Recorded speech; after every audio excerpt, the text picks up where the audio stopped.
Winger kelas dunia ini bisa jadi tandem Rafael Struijk di lini serang skuad Garuda jika dinaturalisasi timnas Indonesia.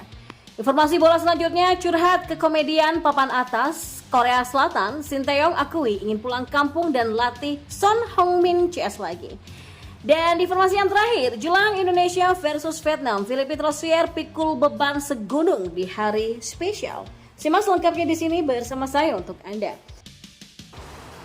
Salah satu winger keturunan yang saat ini berkompetisi di Liga Eropa bisa menjadi opsi di lini depan timnas Indonesia. Dalam beberapa waktu terakhir, timnas Indonesia sedang gencar-gencarnya melakukan naturalisasi terhadap pemain keturunan di Eropa. Bahkan dalam waktu dekat ada beberapa pemain keturunan dari Eropa yang diproyeksikan segera memperkuat timnas Indonesia. Hal ini pun dikonfirmasi oleh Ketua Umum PSSI Erick Thohir yang mengungkapkan jika timnas Indonesia masih mencari pemain keturunan yang berkualitas di Eropa. Ya, kita kan punya standar lah ya. Kita nggak mau asal pemain naturalisasi dan juga pemain Indonesia itu kita bina dari grassroots. Ya, kita punya standar lah. Kita nggak mau tuh asal pemain naturalisasi dan juga pemain Indonesia kita bina dari grassroots, kata Erick Thohir. Apalagi diketahui dalam waktu dekat, pelatih timnas Indonesia Sinteyong bakal bertolak ke Belanda untuk memantau pemain keturunan di sana. Di sebuah kesempatan, Sinteyong pernah mengungkapkan bahwa salah satu kelemahan timnas Indonesia saat ini terletak pada lini serang. Maka dari itulah berbagai spekulasi muncul terkait nama-nama striker Eropa yang masuk ke daftar bidikan Sinteyong untuk bermain bagi skuad Garuda. Sebelumnya ada nama Ole Romeni, Ilyas Alhaf sampai Milium Manhoef yang santer dikabarkan menjadi pemain keturunan yang bakal bergabung kepada tim Sinteyong. Akan tetapi nama baru muncul dan pemain ini dikenal punya reputasi hingga performa yang cukup baik selama berkarir di Belanda walaupun masih berusia muda. Pemain yang dimaksud adalah Eliano Reijnders yang kini menjadi pemain utama di Eredivisie bersama klub PSV Zwolle dan berposisi sebagai winger. Ya, Eliano Reijnders merupakan adik dari bintang AC Milan yakni Tijani Reijnders yang sebelumnya pernah ditawari PSSI untuk memperkuat timnas Indonesia. Tapi disayangkan Tijani Reijnders menolak tawaran naturalisasi timnas Indonesia dan kini dirinya menjadi salah satu andalan Belanda. Sementara itu Eliano Reijnders belum sekalipun tampil untuk Belanda senior dan terakhir kali hanya bermain untuk tim U19 sehingga dia bisa dinaturalisasi timnas Indonesia. Ya, keuntungan lainnya jika melakukan naturalisasi terhadap Eliano Reijnders adalah dia menjadi pemain inti di timnya PSV Zwolle yang berlaga di Eredivisie. Eliano Reijnders belum tergantikan di posisi winger dan selalu dimainkan dalam 21 laga bagi PSV Zwolle pada musim ini dengan torehan 2 gol serta 1 assist. Ya, pemain kelahiran Belanda ini juga bisa ditempatkan sebagai winger kanan dan kiri serta punya kecepatan hingga skill individu yang mampu melewati lawannya. Kelebihan dari Eliano Reijnders bahkan mendapatkan pengakuan dari sang kakak yakni Tijani Reijnders yang menjulukinya sebagai pemain kreatif. Ya, jika Eliano Reijnders menjadi bagian dari timnas Indonesia, maka dia bisa bertandem dengan Rafael Struijk di lini serang pasukan Garuda. Dan kita beralih ke informasi bola selanjutnya. Pelatih timnas Indonesia Sinteyong mengungkapkan bahwa dirinya masih berhasrat untuk kembali ke skuad Korea Selatan. Ya, nama Sinteyong akhir-akhir ini kembali menjadi barang panas di negeri gingseng. Hal itu dikarenakan saat ini timnas Korea Selatan sedang tidak punya pelatih kepala. Jurgen Klinsmann resmi dipecat Federasi Sepak Bola Korea Selatan pada Jumat 16 Februari kemarin. Pemecatan sang arsitek asal Jerman ini bukanlah tanpa sebab, karena meski berhasil membawa Taeguk Warriors ke semifinal Piala Asia, Klinsmann masih dianggap gagal. Pasalnya, KFA menargetkan Son Heung-min dan kawan-kawan menjadi juara pada turnamen tersebut. Korea Selatan ingin segera menyudahi puasa gelar Piala Asia yang sudah berlangsung selama 64 tahun. Sayang, Klinsmann gagal memenuhi target itu dan ia harus meninggalkan jabatannya. Dipecatnya pelatih berusia 59 tahun ini langsung disambut sukacita oleh penggemar sepak bola negeri gingseng. Kini mereka hanya tinggal menunggu KFA untuk segera mengumumkan pelatih yang baru. Kemungkinan besar mereka akan menunjuk pelatih lokal sebagai suksesor Klinsmann. Kondisi ini membuat para penggemar akan menyoroti sosok Sinteyong yang kini melatih timnas Indonesia. Bersama skuad Garuda, Sinteyong sukses membuat beberapa prestasi.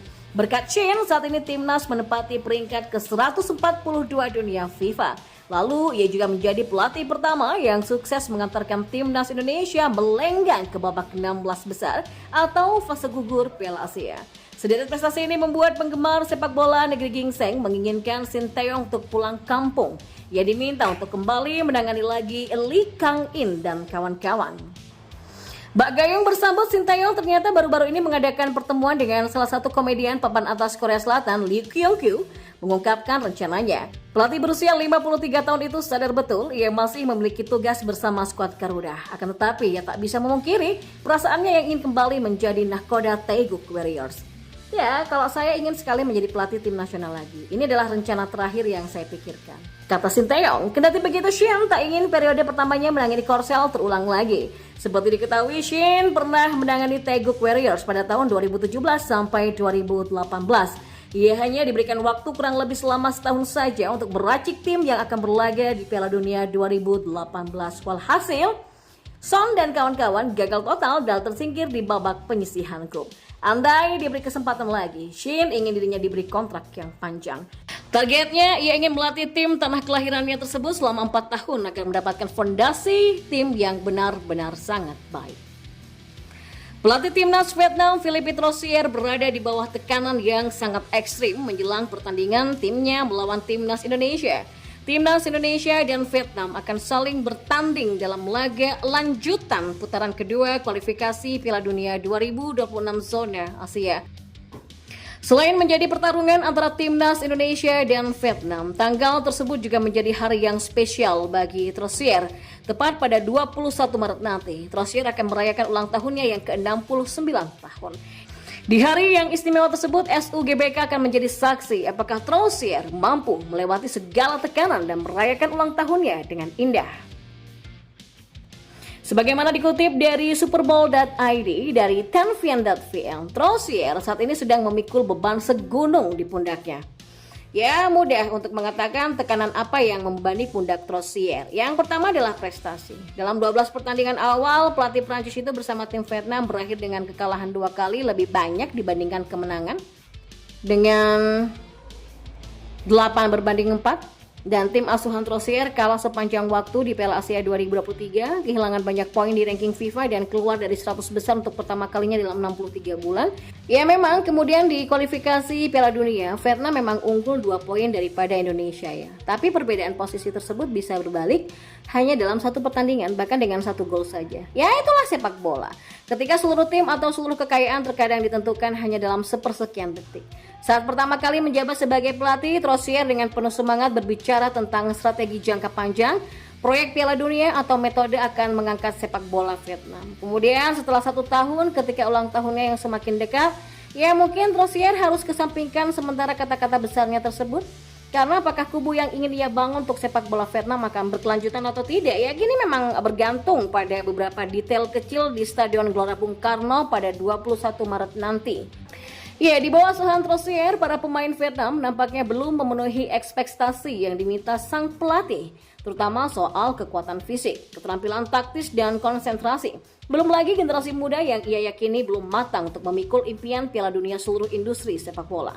Tapi meski begitu, Ten Hien menyadari bahwa Troussier memang kurang mendapatkan keberuntungan dan hadir di waktu yang tidak tepat. Namun tidak salah jika dikatakan bahwa Troussier gak beruntung ya. Dia kekurangan pemain bagus, pemain kuncinya menurun, dan dia mengambil alih kekuasaan pada saat Indonesia, Thailand, dan Malaysia semuanya memiliki arahan setelah membangun fondasinya. Ya, tim Indonesia sedang bertransformasi berkat bintang-bintang naturalisasi yang sebelumnya cuma tampil sebentar. Tidak terkecuali 2 tim muda jelang Piala Dunia U20 yang sudah mulai matang. Ya, tim Vietnam sedang berada di tanjakan terjal, bertemu lawan yang sedang melaju kencang, dan ya tidak mungkin untuk tidak berada di bawah tekanan, kata media tersebut.